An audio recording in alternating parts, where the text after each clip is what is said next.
बीमारियां समाप्त नहीं हो रही हो, लगातार बीमारियां घेरे हुए हैं और बीमारियां चल रही हो, बहुत बीमारियां चल रही। एक बीमारी से निपटे, दूसरी लग गई, दूसरी बीमारी से निपटे, तीसरी लग गई, तीसरी से निपटे, चौथी लग गई। महाराज वैकुंठ चतुर्दशी के दिन जब भगवान नारायण मणिकर्णिका के घाट पर पहुंचते हैं, और मणिकर्णिका का घाट कोई साधारण नहीं है, भारत की भूमि के सबसे ज्यादा मुर्दे अगर कहीं जलते हैं तो वो काशी के वही घाट पर ही जलते हैं। तंत्र विद्या, देव विद्या, अघोर विद्या, रतन विद्या, सारी विद्याओं का स्मरण वैकुंठ चतुर्दशी के दिन अच्छी अच्छी विद्या सब नारायण और शिव का स्मरण करती है। महाराज भगवान विष्णु और भगवान शंकर का स्मरण, अच्छी अच्छी विद्या। तो शास्त्र कहता है जिसको बहुत रोग हो, एक रोग मिटा दूसरा चालू, दूसरा रोग मिटा तीसरा चालू, दूसरा रोग मिटा चौथा चालू, चौथा रोग मिटा पांचवा चालू, बहुत रोग से ग्रस्त है, कुछ ना करिए, एक काम करिए, 7 काली मिर्ची लो, 5 लौंग लो और 5 बमूल के कांटे, बमूल के वृक्ष के जो कांटे होते हैं, अगर बमूल के वृक्ष के कांटे ना मिले तो गुलाब के कांटे ले लो। कांटे लेकर उसको एक लाल पोटली में, एक लाल कपड़े में छोटे से टुकड़े में उसको बांधकर, जो व्यक्ति बीमार है उसके ऊपर से हरि और हर का, भगवान शंकर का मूल मंत्र का स्मरण करके, अगर कोई मंत्र, गला पकड़ रहा है, अगर कोई मंत्र ना हो महाराज तो श्री शिवाय नमस्तुभ्यम और ओम नमो भगवते वासुदेवाय इसका स्मरण करके आप 21 बार उतार कर उसी व्यक्ति के सामने बाहर, घर के बाहर उस पोटली को जला दीजिए। उसकी धुआं उस जीव को लगने से जो निरंतर बीमार पड़ रहा है, बीमारियां धीरे धीरे छूटने लगी। कार्तिक के महीने में जो दीपदान होता है, माताएं सवेरे घाट पर स्नान करने जाती हैं तो वहां दिया लगाती है। शाम को तुलसी का क्यारा, दरवाजा, सब दूर दीपदान होता है। केवल कार्तिक के महीने में पूरे महीने जो दीपदान होता है वो शाम के समय पर, सुबह के समय पर, आप जब सुंदर कार्तिक स्नान कर रही हो तब, या शाम के समय पर दीपदान करती हो। पर पूरे कार्तिक के महीने में केवल एक दिन ऐसा होता है जिस समय शाम को दीपदान नहीं होता, बल्कि मध्य रात्रि में दीप का दान होता है। कौन सा दिन है वो? पूरे कार्तिक के महीने में केवल एक दिन ऐसा होता है जिस दिन मध्य रात्रि में दीपदान होता है, ना सुबह ना शाम।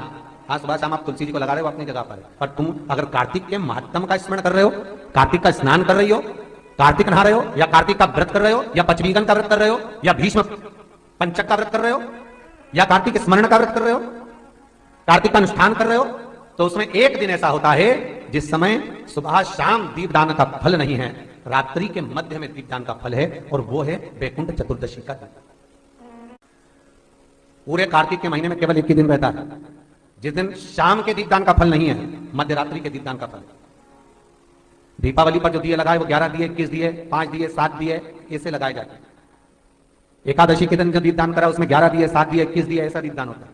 पर वैकुंठ चतुर्दशी का जो दिन है महाराज, इस दिन रात्रि को 11 बजे से लेकर 12:30 के बीच में दीपदान होता है, और 14 दिए का दान होता है। इसमें 14 दीप,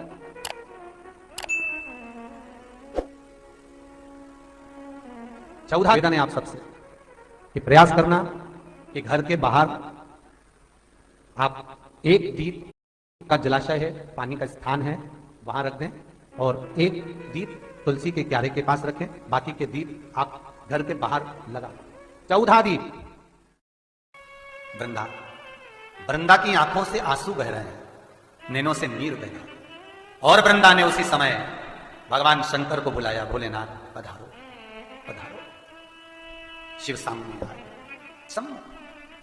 वृंदा तेरे पति ने जो उपद्रव मचाया था, जहां जहां मंदिर, देवालय, तीर्थ, व्रत सब खंडित कर दिए थे। जो ब्राह्मण पूजन करने बैठते थे तेरा पति जलंधर, उनके प्राणों को हर लेता था। वृंदा, कहीं किसी गांव में अगर भोजन और भंडारा होता था तो तेरा पति उसमें कुछ गलत पदार्थ मिला देता था। वृंदा, तेरे पति को मारना जरूरी था। वृंदा की आंख में आंसू भरे थे, और वृंदा आंसू भरती भरती कहती है, भोलेनाथ मैं ये भगवान विष्णु को श्राप देती हूं कि ये पत्थर के हो जाए, ये पत्थर के हो जाए, और मैं वृंदा हाथ में जल लेकर अपने शरीर पर डालती हूं, और मैं तुलसी का पौधा बनूंगी। पर भोलेनाथ, हे शंकर, हे शंभु, हे त्रिकालदर्शी, हे कैलाशी, मैं तुलसी कभी आप पर नहीं चढ़ूंगा। केवल वर्ष में एक दिन होगा वैकुंठ चतुर्दशी का दिन, जिस दिन भगवान का हरिहर मिलन होता है। वैकुंठ चतुर्दशी दीपावली के बाद में आती है, पूर्णिमा के पहले, कार्तिक पूर्णिमा जो आएगी वैकुंठ।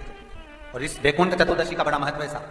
जो बच्चे पढ़ने में कमजोर होते हैं, विद्या में कमजोर होते हैं, जिनकी चित्तवृत्ति कमजोर होती है, जो उनको माता पिता बार बार कहते हैं पढ़ पढ़ पढ़ और बच्चा पढ़ता नहीं है, उनका दिमाग, उनकी चित्तवृत्ति खेलने में लगी रहती है, चिड़चिड़े रहते हैं, उन बच्चों के लिए शिव महापुराण कहती है बैकुंठ चतुर्दशी के दिन रात्रि को 12 बजे से सुबह ब्रह्म मुहूर्त के 4 बजे तक भगवान शंकर पे तुलसी चढ़ती है और भगवान लड्डू गोपाल पर, शालिग्राम जी पर, भगवान पर बेलपत्र चढ़ती है।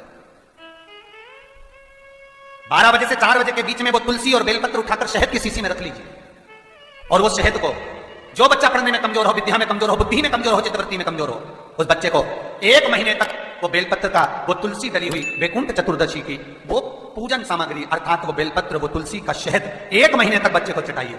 बच्चा पढ़ने में होशियार होगा, माता पिता को कहना नहीं पड़ेगा कि तू पढ़ने दे, वो खुद पढ़ेगा। तुलसी कहती है बैकुंठ चतुर्दशी के दिन केवल मैं तुलसी आप पर कभी नहीं चढ़ूंगी शंकर।